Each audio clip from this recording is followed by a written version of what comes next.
11 a.m., but it's on Saturday morning.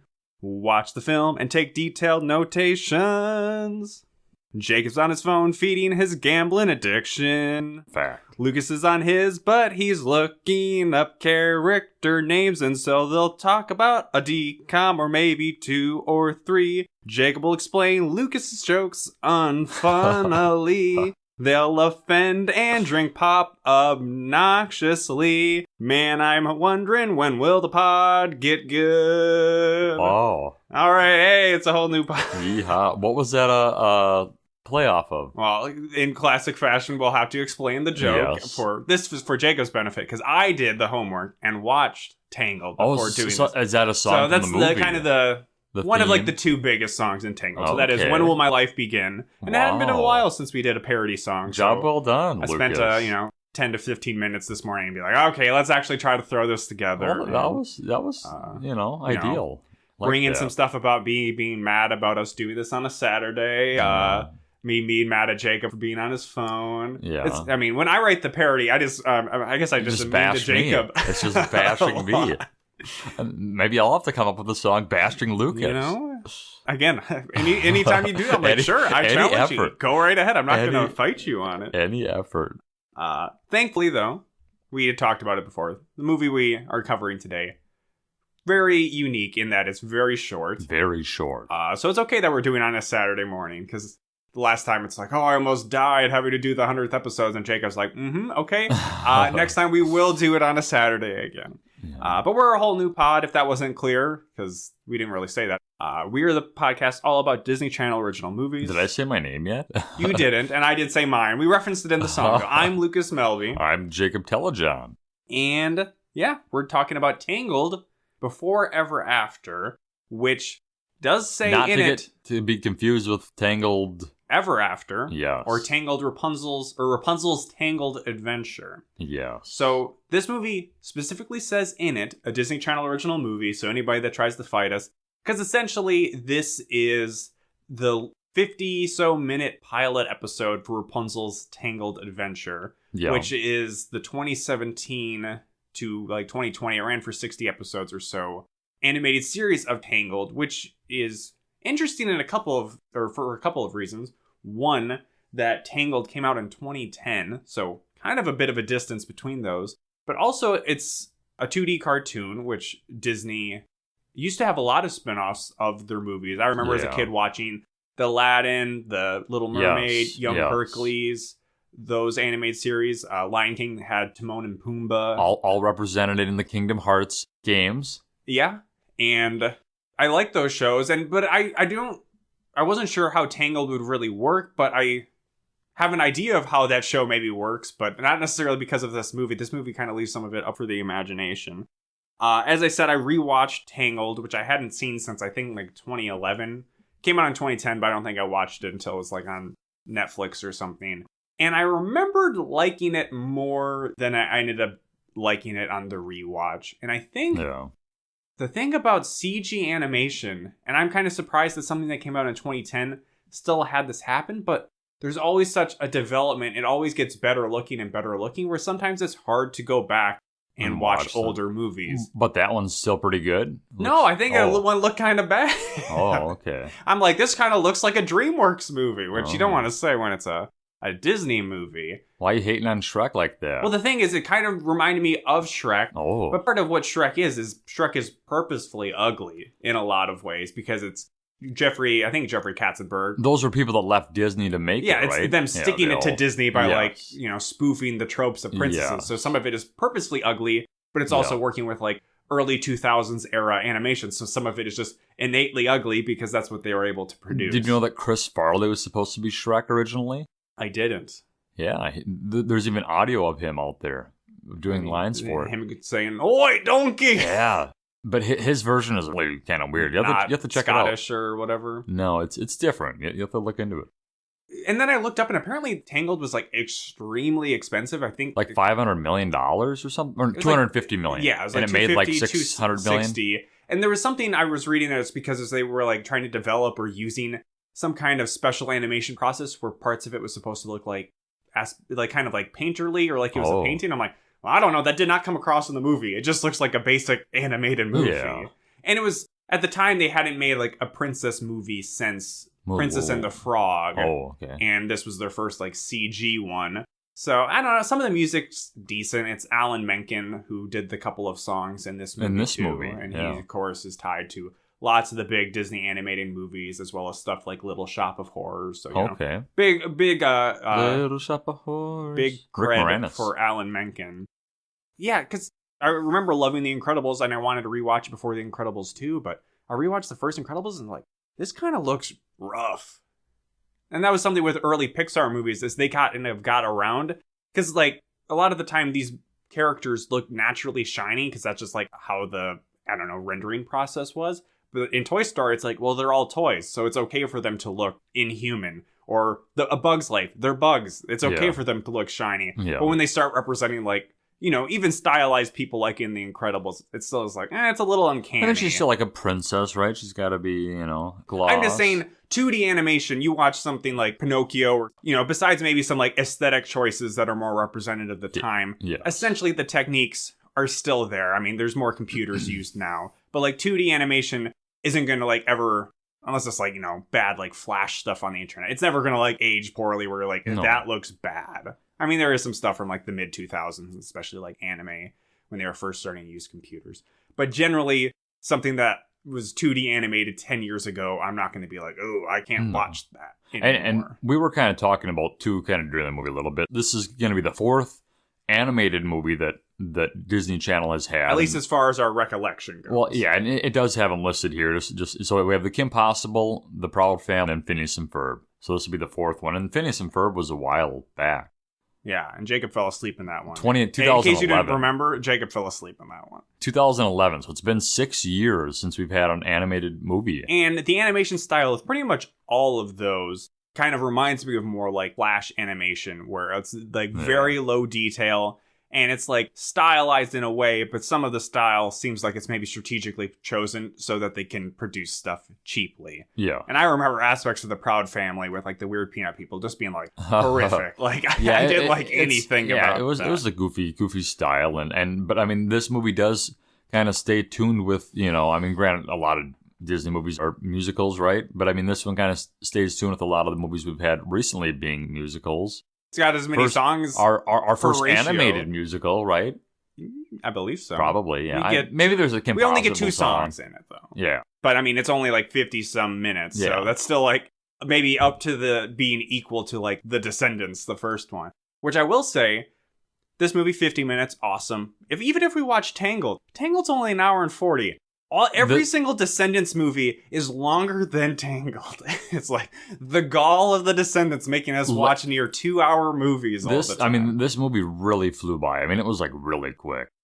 Well, we might as well just get into it. Jacob didn't even necessarily need to have rewatched Tangled, because we open up with a stylized recap. Yeah, and it's kind of like following I think eventually they zoom out of it as like a map, like, oh, this is all the stories that were told. I think it's maybe even supposed to be like a scroll. Because Rapunzel's always drawing stuff or painting stuff. So I think it's maybe some her of her representations, mostly being narrated by Eugene, who originally in the movie goes by Flynn Rider, but we learned that is his fake thief name. His real name is Eugene. And this is played by Zachary Levi. All the same voice actors and actresses are from movies. At least the main two, the big ones. I don't know if like the King was the same in Tangled itself or not. And he's known for his portrayal of Shazam. Also, Alvin and the Chipmunks, the Squeakquel. Oh, God. Or maybe he was in the third one. I don't know. As well as the show Chuck. That's what I most know him for and like him for. But yeah, most recently, he's had some weird, maybe like anti-vax stuff. And also I have heard was like crying on Twitter, being like, don't go see John Wick 4. Please see Shazam 2 with your family. So not the best look. Little. And Mandy Moore, we both know the name Mandy Moore, but we don't know where we know it from. Or maybe we just know it from Tangled. Yeah. And she's Rapunzel. While we're saying cast, there was one other one that was kind of fun. The King's voice, who we'll introduce to soon. Yeah, Clancy Brown, who is a very recognizable like character actor, but also does some legitimate voice work. You might know him as Mr. Krabs from SpongeBob. Mm-hmm. So I just wanted to say that while we're doing this. So the title of this is Tangled Before Ever After, and I also watched Tangled Ever After, which is about a 4 to 5 minute short that was released, I think, in 2012. Okay. That is essentially like their wedding ceremony. But then there's a bunch of hijinks between Pascal the chameleon and Maximus the horse where they lose the wedding rings or something. Ooh. It wasn't my favorite thing. But through the events of this movie we watched today, as well as the series it sets up, eventually it's still going to end with Eugene and Rapunzel getting married. Of course. And Rapunzel having her short brown hair. Yes. Because that's how she ends up at the end of Tangled, where Eugene cuts her hair, so because Lady it's Gothel only or gold whatever. or yellow when it's long and magical. She has the magic hairs because there's this magical flower that has healing properties, but it was hidden away by evil Gothel, the evil villain of the first movie. That's only in the first Not really movie. a stepmother, but, she fills this similar evil stepmother role. Yeah. And Rapunzel's mom is pregnant with her, and she's, gonna die. So the kingdom finds this flower, because Gothel didn't hide it properly, and then it's used on the mother, and basically the magical properties of the flower gets passed on into Rapunzel, into her hair. So that's why Gothel kidnaps her, traps her in the tower, so that when Rapunzel sings, her hair glows, and it heals Gothel so that she can stay alive forever. Does She's she not, die? Does young she die in the forever. movie? Yes. Wow. What happens is Like Dusty? her hair gets cut, and then she starts to age really quickly, and she gets shoved out of a window, but she turns to dust before she falls to her death. Oh, so my. She still dies, Yeah. but it's, I guess, a little less graphic. Because Yes. it's just she's like a vampire that Dust gets in the staked or something. wind. And then through the power of love or whatever, I think she kisses Eugene. and Or saves otherwise him. you called Finn Balor. Zack Ryder, Finn Balor, all of the above. He got stabbed by Gothel. So, whatever. This is after Tangled, but before Ever After. Yes. And we open in kind of like a in media res. What's going on? There's a chase They're being scene. chased by guards. The castle guards, but it's well, she's the princess. What's going on here? Her? And they're jumping over big streams, and they're... One of the horses is Maximus, Yes. the white horse. The other horse is unnamed. A brown one. And Pascal, the chameleon, is Frog. also on Rapunzel's shoulder. I thought it was going to be like they're training with the guards or something, but it's just she wants to get to the edge of the kingdom. To look over the wall and see how beautiful it see is outside of the kingdom, I guess. The big wide world. But the guards are like, hey, you got to come back and get ready for the coronation ceremony. Because technically, usually coronation, we just had King Charles or whatever. It's like, he's then the king. This is, I guess, that since she was kidnapped as a baby, she's being coronated as a princess officially because she's been gone the whole time. And this is where we open with one of the songs of this, Life After Happily Ever After, which is kind of a group song because we get Rapunzel, we get Eugene singing a part, we get the king singing a part. It's kind of just checking in with every character. Nothing really flashy, kind of just setting the stage. This is also where we get the title card, a Disney Channel original movie, in case anybody was trying to dispute us, being like, why didn't you cover 16 and up or whatever that one movie is? It's like, well, it's because it didn't have a Disney Channel original movie in its title. Throughout this, Rapunzel, I think, is working with her handmaiden, Cassandra, who's a new character for the show. We're introduced to Cassandra. She's the lady in waiting, and she's waiting for Rapunzel when her and Eugene get back from their racing around. And a lot of what we see of Rapunzel is, hey, she lived in a tower her whole life. She doesn't really know how to act around other people, let alone how to act like a princess. And Cassandra kind of was giving off kind of like evil vibes to me, but maybe she's just, she's a new character, so it's like, well, we were setting up a show. We have to have some kind of conflict. She had some funky colored hair, and she has black think. hair, so I don't know. She seems kind of evil to me. Yeah, black eyeshadow. Maybe I don't remember exactly her look, but yeah, she kind of looked evil. But it's not like a spoiler or anything. She's not evil. She's just kind of a badass. Yeah, she's pretty cool. Yeah, she's way cooler than Eugene. Eugene sucks. Yeah, I didn't like him that much, or at least in my rewatch, didn't like him that much in the movie. He's even lamer in this show, or this movie and show. So Rapunzel gets met up with her parents, and then she's meeting all the courtesans. They're coming You know, Yeah. the Duchess of whatever, the Duke of such and such. And then some lady with some really big hair who's kind of rude to Rapunzel. In an evil way. In an evil way. Makes some comment about her being barefooted, because all she is barefooted in Just this like movie. in the original movie, she's barefoot throughout all of this movie. Yeah, she tracks mud in the castle, and like the people, you know, have to clean it up, get upset at her, and yeah, There's maybe a thematic aspect that there's actually way back when I watched this movie originally. I remember making a Facebook status being like, why was she barefoot the whole fucking movie? Now there was you know. glass and stuff, and somebody's like, it's because she got to experience the world for the first time, feeling grass and water. But why is she still barefoot? I don't know. It's maybe just a little gross. Yeah.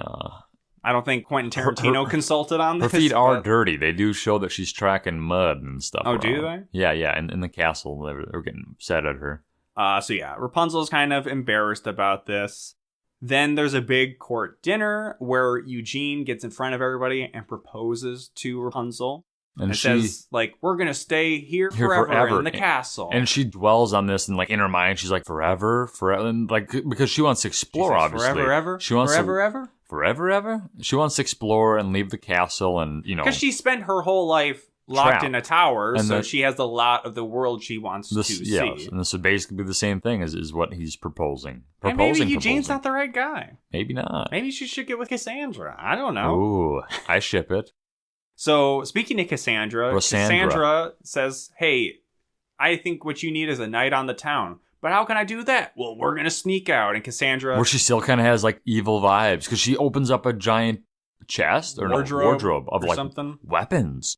There's, like, those mace things. Isn't that what they're called? Like, the spiky balls on the end. Yeah. Just everything. Any Maces, kind of medieval weapon. Butcher knives, what have you. And then she kind of puts on, cloaks. Like, a cloak. Yeah. So she looks more of like a rogue or an adventurer than a lady in waiting. Yeah. And she also has an owl whose name is Owl. Yeah. Who then like doesn't show up. No, I assume he'll be in, you know, the show. So I was hoping, you know, he made a comeback. 'Cause he seemed kind of like had a little bit of an attitude to him. And then there's a fun or somewhat fun little goofy cartoon scene where Eugene goes to Rapunzel's room to apologize for her. But Pascal has to... Behind like a screen, he has built a Rapunzel with like a light behind her, so it's a silhouette. So, you know, Eugene's kind of doing the thing where he's like, I know you don't want to talk to me right now, so he just goes on, and Pascal is like reacting moving silently. The hands and stuff. You know, occasionally you'll see his tongue like go after a fly, so it's kind of funny that he, you know. But then it ends with him screwing up, and Rapunzel's head falls off, and Eugene freaks out, obviously. And then he sees who he calls Frog. He calls this thing Frog, and he turns red, and then they, you know, kind of interrogates him. Where is she? And he doesn't know. So yeah, Eugene is worried about where Rapunzel is. I think he kind of runs into the king, and the king is like, where's Rapunzel? And she just needs some time to herself. Yeah, she's definitely in her room. And he's like, okay, I'll give her time, but when you see her next, you tell her I need to speak to her. And I think we've maybe had at least one other cutaway, but here we cut away again to... There was some kind of throwaway thing that, like, when Rapunzel was kidnapped, the king really cracked down on crime, which... Yeah, they locked up all the people. I guess before Rapunzel was kidnapped, it was just like, just go crazy, guys. Do whatever you want. Crime's not a big deal. But then Lady Kane, who, spoiler alert, is also that snooty rich lady earlier. In the hair, yes. She had talked to these people and be like, hey, just like fuck shit up. So we see some guys going around town doing crimes. Yeah, but then they just get captured. We really don't see Lady Kane till the reveal of her in her big hair outfit, do we? Maybe we see like a side view, like a profile view. I think we see her once before. Yeah. Because the thing is when she's the Duchess, she's got a giant wig on. Yeah. Her face is filled with white makeup. She's meant to be in disguise. Yeah. Like, we don't know that's really her yet. Though Jacob referred to the Duchess and be like, what about that evil lady? I'm like, well, she was just mean and snobby. She wasn't evil. And it's like, no, actually, she was evil.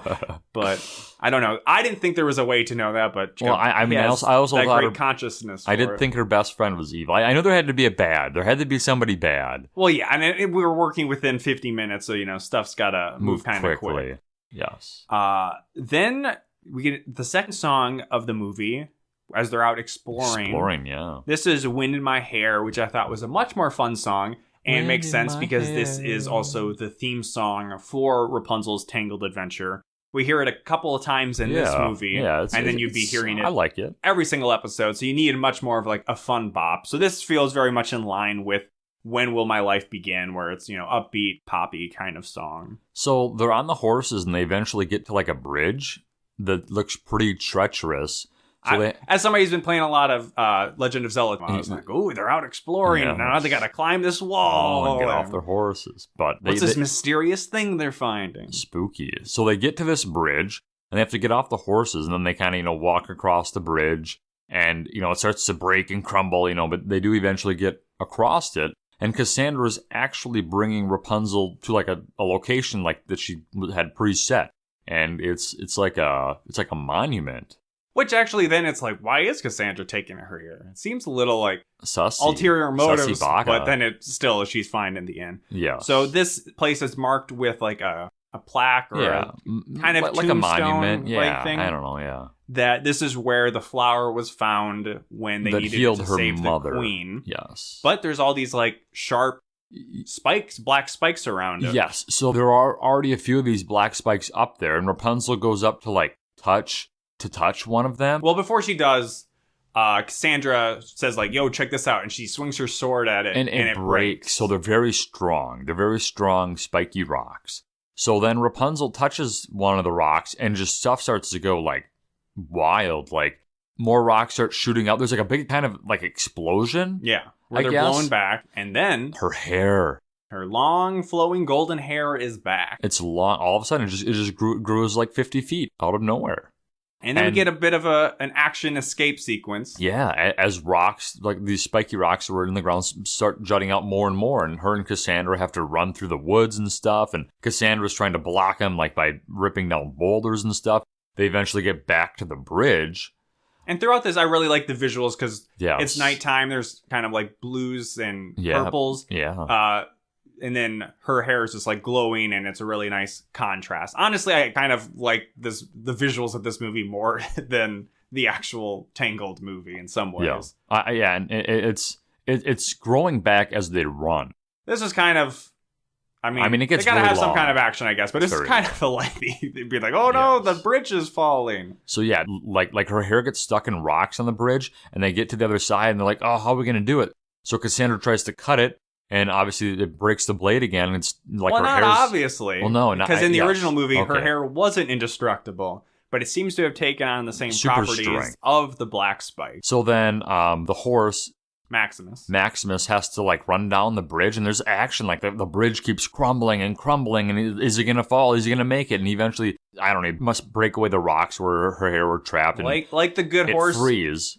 Like the good horse aggro in Shadow of the Colossus, who saves you at the final Colossus by throwing you off a broken bridge. Wow. Maximus saves Rapunzel on this broken bridge. So the horse, comes back, and it like jumps over Cassandra and Rapunzel, and Rapunzel grabs onto like it's must be the saddle or something, I don't know. And then Cassandra grabs onto Rapunzel's hair, maybe.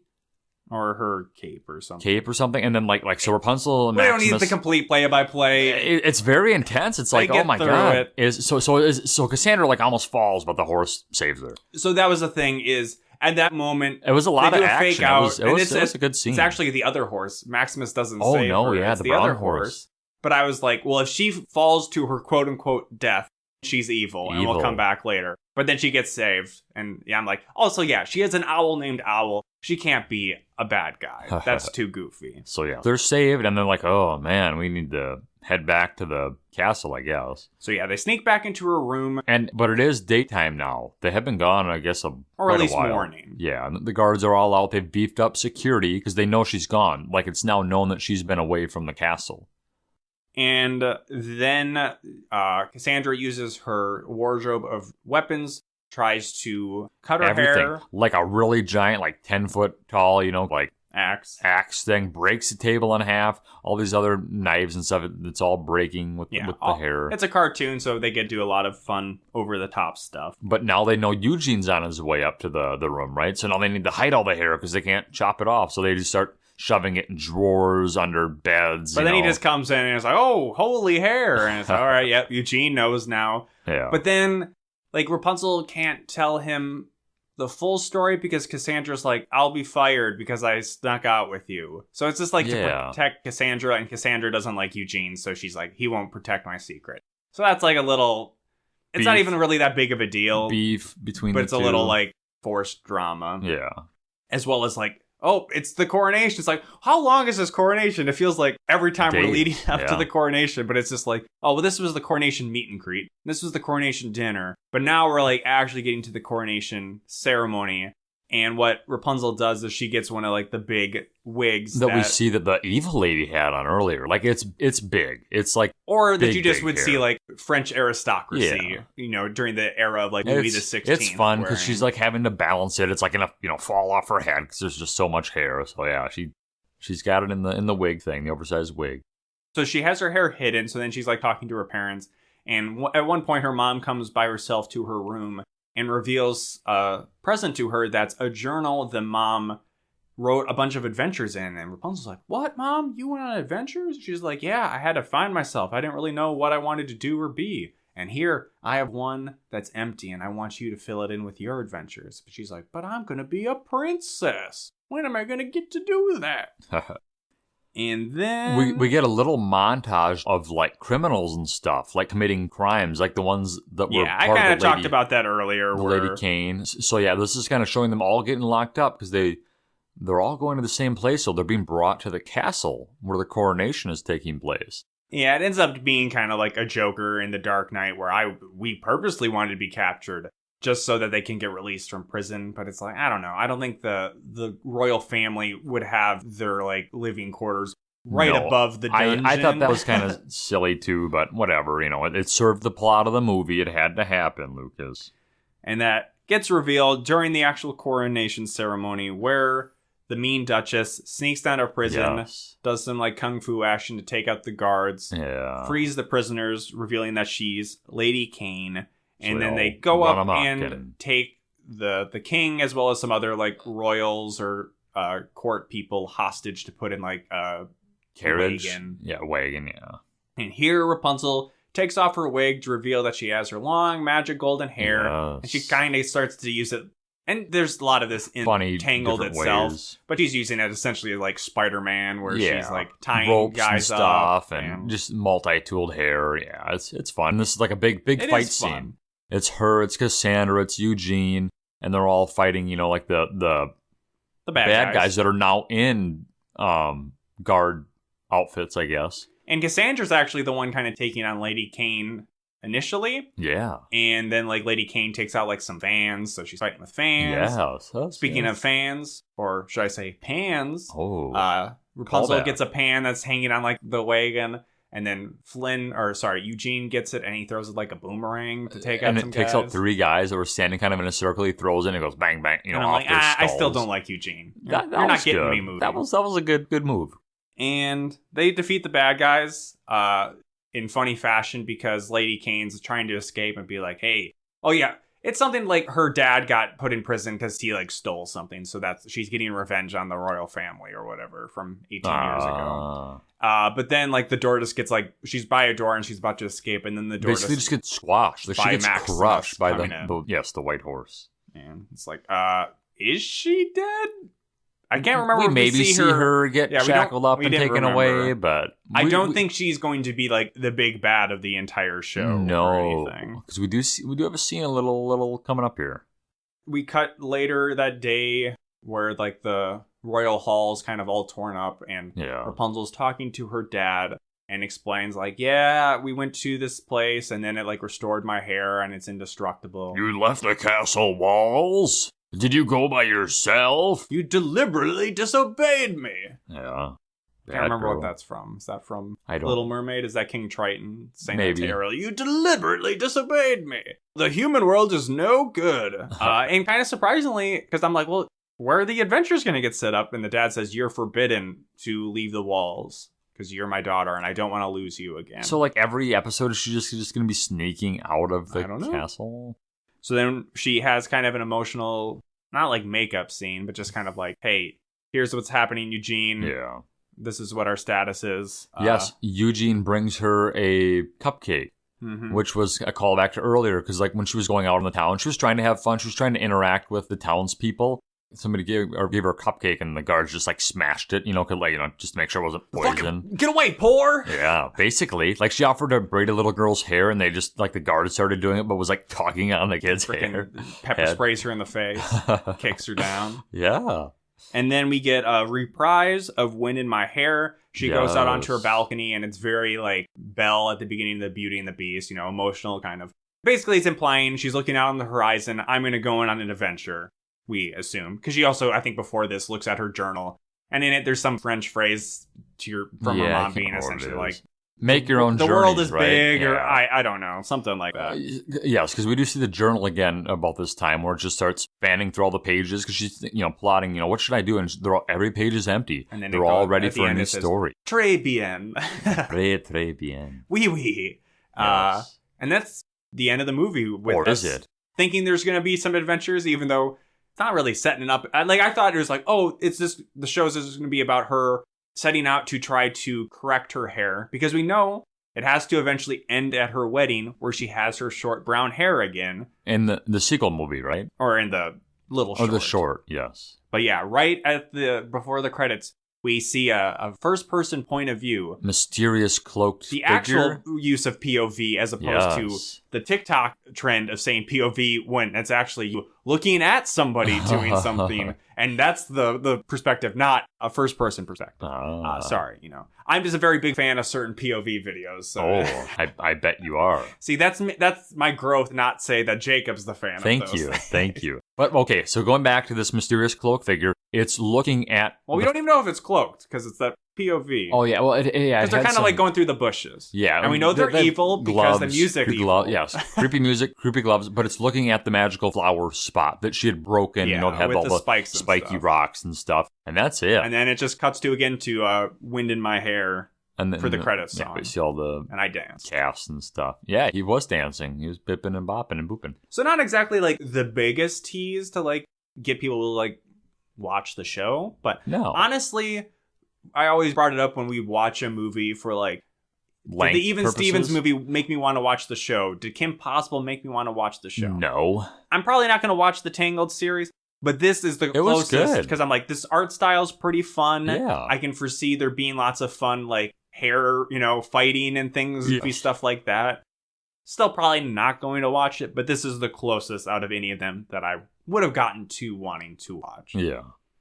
So overall, it good. feels weird to be like, I guess I can't give it 3.5 stars, because the only then I pick your top 10. Like, is this good enough for your new top 10? Is this making? No, it's one where it's like it probably is like 3 or 3.5 stars, honestly. Yeah, but it's good. It's not really a movie, even though I'm fine with it only being 55 minutes. Yeah, it's not even an hour long. It really went by quick. And but it's one where it's like, I'm not going to put it in my top 10 just because, like. What's our episode at right now? What's our length? Approaching maybe 35 minutes. Oh my goodness! But that's okay. We got a few other things to do. Yeah. You have any final greater thoughts on Tangled before Ever After? It was better than I maybe, I don't know. It was fun. It was a fun movie. It had action that I enjoyed. It wasn't like overly like.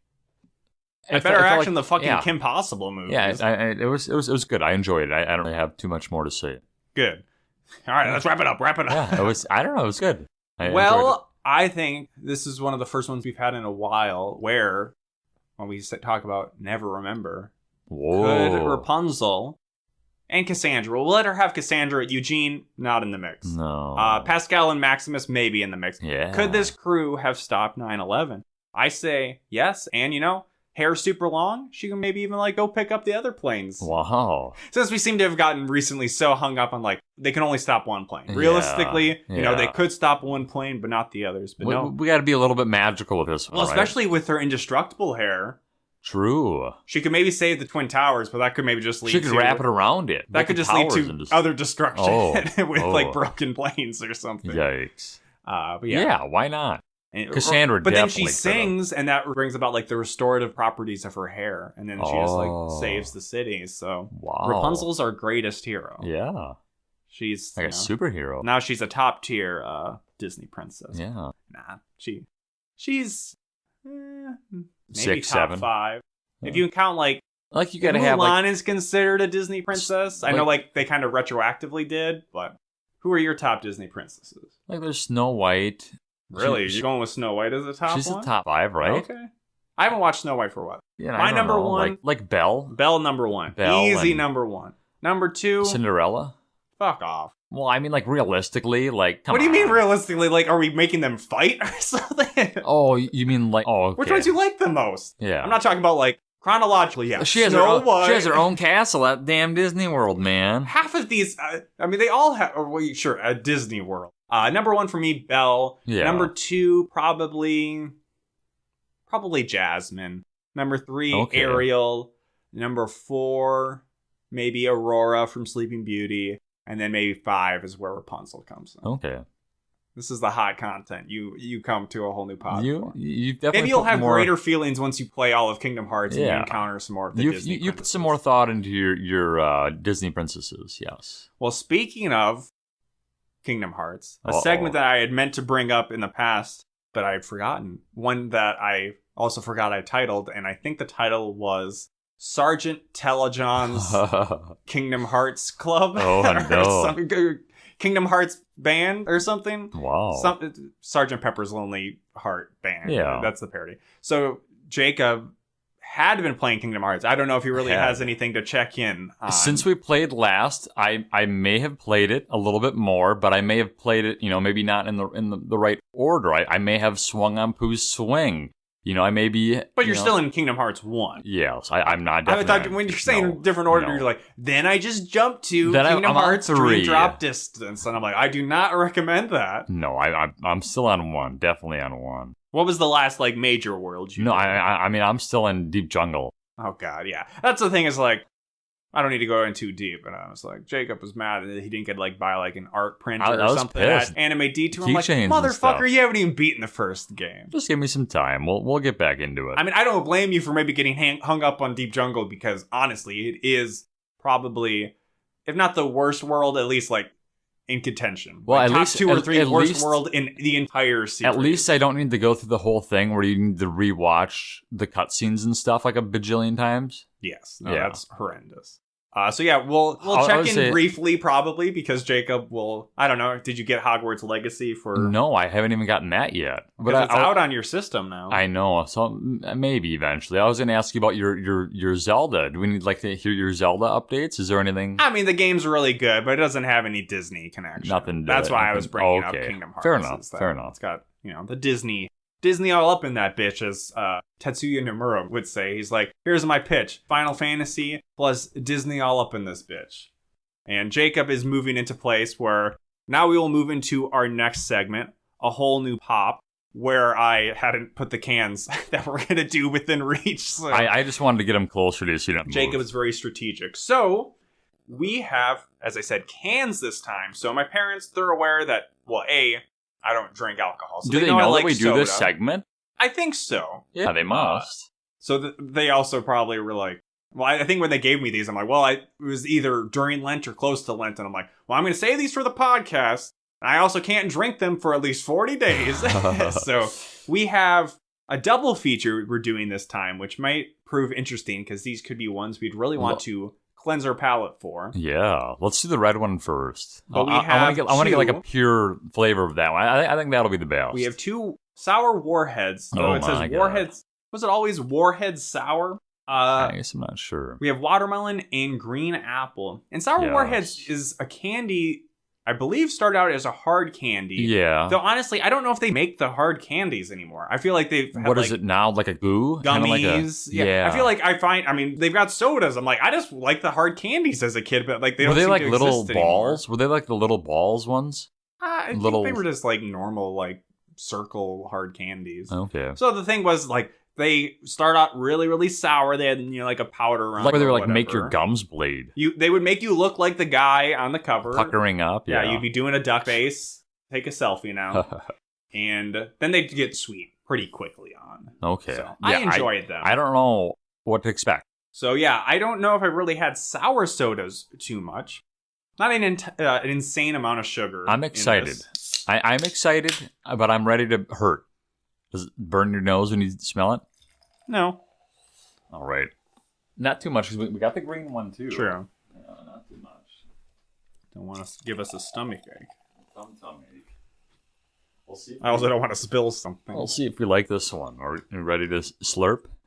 Well, the smell of it kind of reminds me of, like, sparkling juices. Okay. You know, which I partake in around the holidays since I don't drink alcohol. All right, we can go.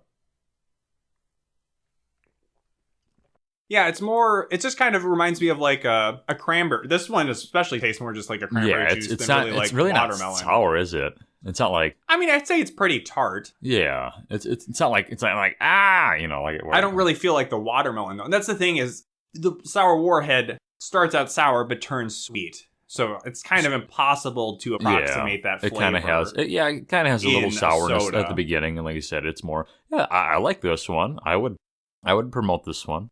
Jacob's making a case to get the rest of the can or whatever. Where the other one we have is green apple. And historically, I would say I am not a very big fan of green apple flavored things. I was very much up in arms when Skittles switched the green Skittles from being lime to being green apple. Jacob's pulling out some water now, so that's the extra crunching and stuff that I'll... You know what? I won't edit around it here. Now Skittles have brought back the lime, and I don't know. It's just not the same anymore. I don't really care. Do you need some water? I mean, I got my water over here, but... I don't know if you wanted to cleanse your palate. Filling up mine.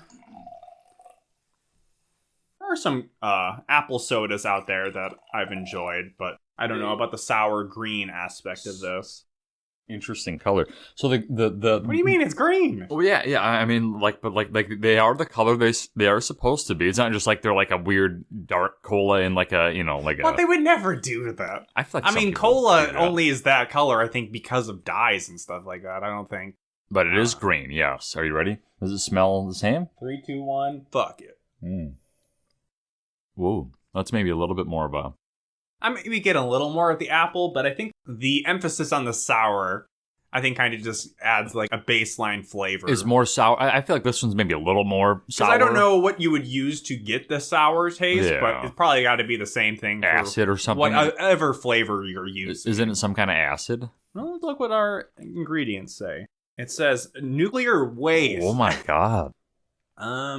Carbonated water, sugar, malic acid, natural flavors, preservatives, and then yellow 5, blue 1. I think it's that malic acid. Well, also, whatever the natural flavors are. I mean, that could be lemon. We also have in waiting black cherry and lemon, but Jacob didn't want... Malic acid is sour. You heard it here first, guys. But yeah, maybe drinking 4 of these could give a bit of a tummy ache. I mean, this one also, kind of tastes just like a bit more of a tart Martinelli's sparkling it aids in stomach digestion. Juice. Well, I'll take a poop later.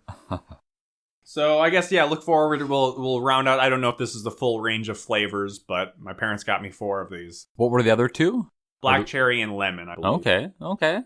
I'm looking forward to them. I didn't mind these. These were good. So that was a whole new pop. Then I think we'll be to the wrap up. YouTube. So you can write in about your memories of sour warheads or your feelings on Tangled, or if you are familiar with the Tangled animated series, you can write us at awholenewpod@gmail.com. Find us on Apple Podcasts, Google, Stitcher, you know the deal. Rate us and review us where you can. Follow us, spread the word.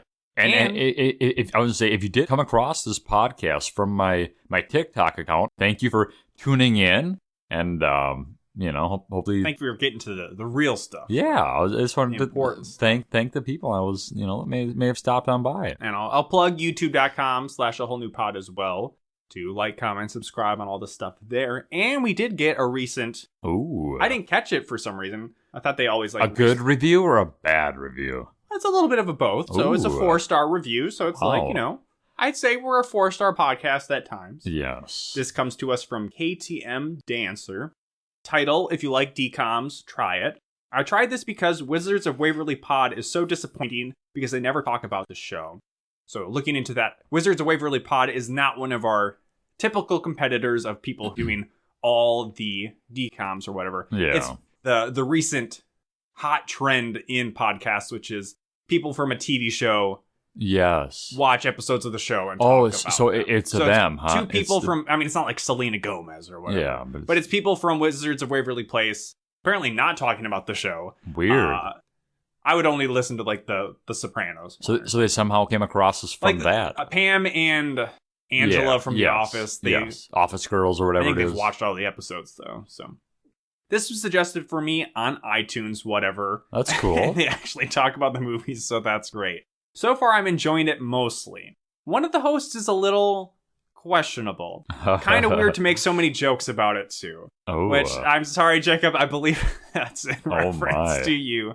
And some of it is, we play characters, or at least maybe more amped up versions of ourselves. And sometimes I maybe force a narrative on Jacob. Wow. But also there's plenty of audio evidence of Jacob and maybe episodes with Jacob and Sam saying certain things. So maybe, every comedy or joke, there's a kernel of truth in there. And that's why it makes it funny. Yikes. But, maybe try to ease up on that. Also, they probably should have addressed Matt Prokop's abuse, unless I missed it. I love Geek Charming, but he's basically blacklisted in Hollywood after all the abuse happened when they were dating IRL during his roles from this movie and on, all of which Sarah Hyland was in as well. So this is in reference to the star of Geek Charming, the boy in that. Him and Sarah Hyland were dating at the time of making that movie as well as after, and apparently he's a piece of shit. We did not address this. It's one of those things where I think I only came across it after we did the episode. Yeah. Because, there's varying levels of when I do research, and I think I came across that in like Letterboxd reviews for the movie, whereas like IMDb trivia doesn't have like this guy was an abuser as like a fun fact. Yeah. So it's one of those things where I think by the time I learned about it, it was, when do I bring it up? I forget to bring up stuff that's relevant to movies we watch in the episodes we actually watch. But it's one of those things where I do still like Geek Charming. I like it more of obviously for Sarah Hyland, where this guy was kind of like, I don't know, he's kind of just a fuckboy, weird movie guy. So yeah, I still like Geek Charming. Apparently this guy's a piece of shit, but I like it for Sarah Hyland. Yeah. And Jacob's not as much of a piece of shit as you maybe think. Unless you're into that, but I would say probably, at least as reviewer, -1 star into that.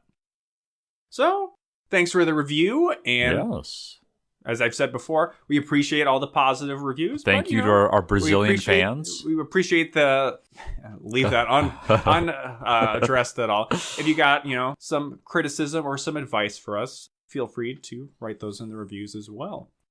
Yeah, I think with that, next up we've got Descendants 2. Oh my, a big one. And then I think after that it's Zombies. I thought Zombies was actually the next one. Unfortunately, it's Descendants 2. Maybe it'll be better than the first one. Paul Hohen, right, or no? No, it was Kenny Ortega. Kenny Ortega. So I mean, they can only go up from the first one. Yeah, I think it'll be good. And with that, I think we don't say it enough on this podcast, and I think it bears repeating. ABDC. Always be DCOM. DCOMing.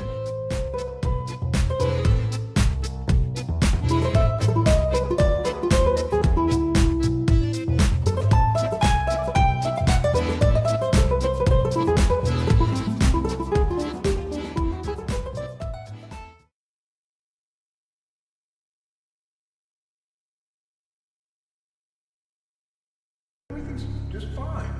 Everything's under control. Flynn!